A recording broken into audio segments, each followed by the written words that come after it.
The clinic called it a rare administrative error.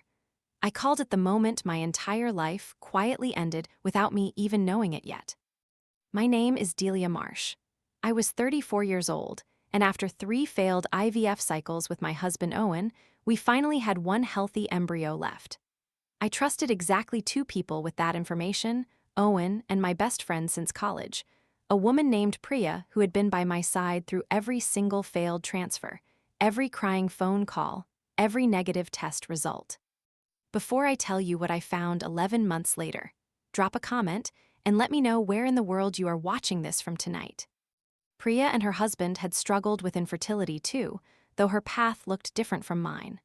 She started her own IVF cycle around the same time I did, at the same clinic, because I recommended it to her myself. We joked that we would be pregnant together, raise our kids together, be the annoying mothers who coordinate playdates before either baby was even born. 6 weeks after my final transfer, the clinic called to say my remaining embryo had failed to implant, the same disappointing news I had already braced myself for. I grieved quietly. Owen held me through another difficult night, and slowly we started talking about adoption instead. Stay with me, because what I discovered nearly a year later is the exact moment I understood that grief and betrayal can share the same room without either one canceling the other out. Priya gave birth to a baby girl 7 months after my failed transfer. I was there in the hospital room within hours, holding a stranger's daughter and calling her my niece in every way that mattered outside of blood. She named her Ivy. I thought nothing of the name at the time, beyond finding it sweet. The unraveling started with something small and almost accidental. Owen and I decided to finally pursue a different fertility specialist for a second opinion, hoping to understand exactly what happened during our last cycle. The new clinic requested our complete records transferred over from the original facility.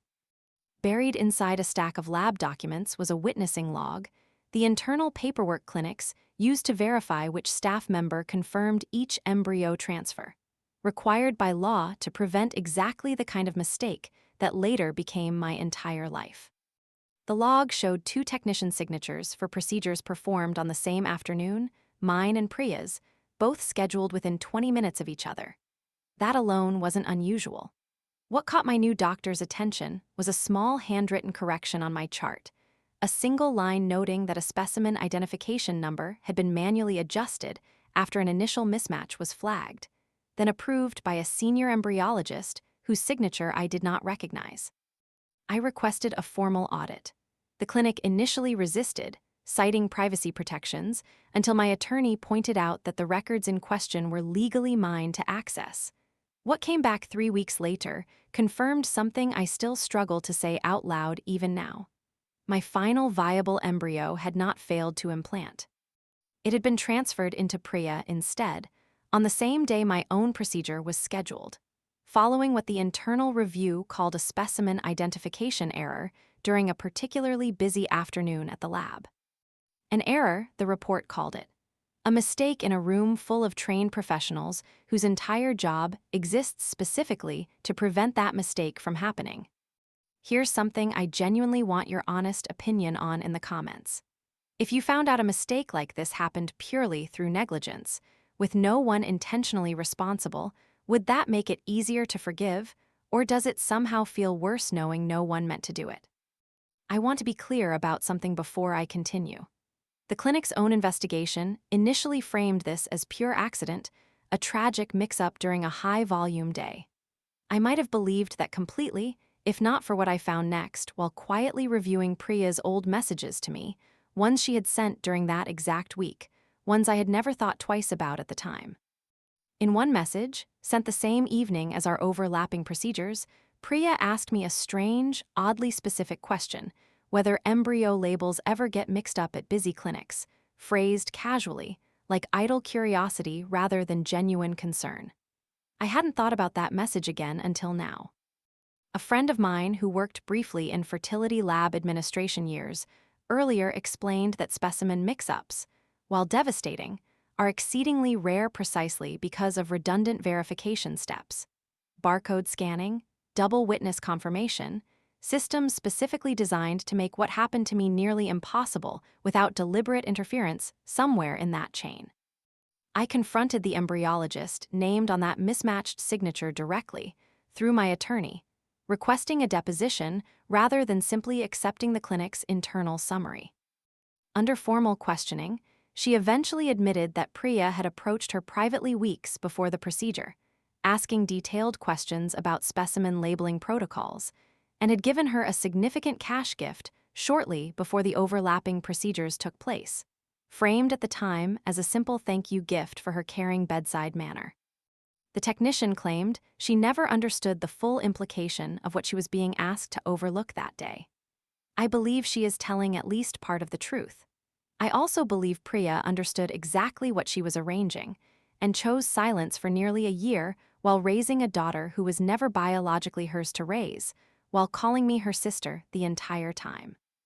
I confronted Priya directly, not in anger initially, but simply asking her to explain the cash payment and the strange messages. She denied everything at first, then cried, then finally admitted she had become desperate after her own eggs showed poor quality results earlier that same year, something she had never told me despite months of us discussing our cycles in detail together. She said watching my healthy embryo sitting in storage, while her own options kept failing, became something she genuinely could not bear. She said she never meant to keep the child from me forever. She said she planned to tell me eventually, once she felt secure enough in her own marriage, once enough time had passed that undoing it would feel impossible for everyone involved, including me. I asked her directly whether she understood that Ivy was not simply genetically connected to Owen and me, but was, in every biological sense, the daughter we had spent 3 years desperately trying to have. She said she understood completely. She said that understanding was exactly why she did it. Owen and I pursued a parentage case immediately, supported by DNA testing that confirmed without question that Ivy was our biological daughter, conceived from our own embryo. Family court cases involving switched embryos are rare enough that our attorney had to research similar cases from other states for precedent. The clinic settled with us separately for their role in failing to prevent the tampering, acknowledging their verification systems had been circumvented through the technician's cooperation. The custody outcome took nearly 2 years to resolve. The court ultimately established us as Ivy's legal parents, while allowing a structured, supervised relationship with Priya during a transition period, recognizing that Ivy had bonded with her as a caregiver during her first year of life, regardless of how that year began. Priya's marriage did not survive the revelation.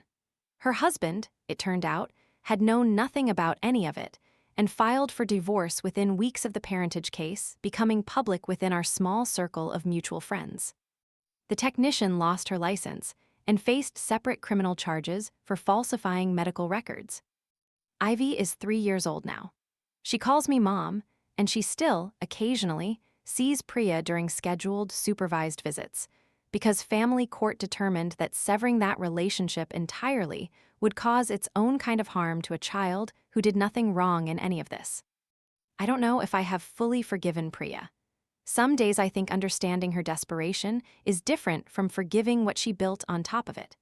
Other days I simply feel grateful beyond words that a small handwritten correction on an old lab form ever surfaced at all. If this story affected you the way it still affects me, subscribe to Unheard drama stories and let me know in the comments where you're watching from, along with whether you think desperation like Priya's ever comes close to justifying what she did.